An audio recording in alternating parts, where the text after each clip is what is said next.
So today I want to talk to you about when to fire versus when you should coach an employee. It's really a decision framework that should be in the back of your mind. First and foremost, not every underperformer needs to be fired, and not every toxic employee deserves another chance. If you get this wrong, you risk losing good people or keeping the wrong ones for way too long. So here's the simplest framework that you will ever use, and it's two questions. And a lot of this is based on the EOS, Entrepreneur Operating System framework. The first question is, can they do the job? And are they willing to do the job? If the answer is yes and yes, you coach.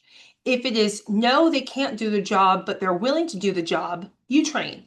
If it's yes and no, meaning yes, they can do the job, but they're not willing to do it, it's a behavior problem.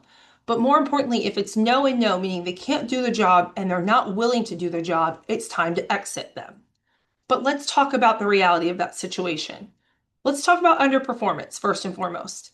This is things like missed deadlines, skill gaps, inconsistency. These are things that are usually coachable as long as the employee cares.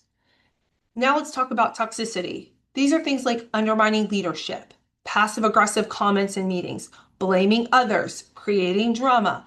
That is not a training issue. That is a decision issue.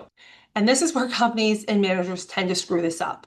They overcoach toxic high performers and they underinvest in good people who just need development. From a legal standpoint, documentation does matter. From a culture standpoint, consistency matters more because your team is watching. They don't care what your handbook says, they care what you tolerate. So if you're asking, should I give them one more chance? You probably already know the answer. Go with your gut. Your job is not to save every single employee, it is to protect the team.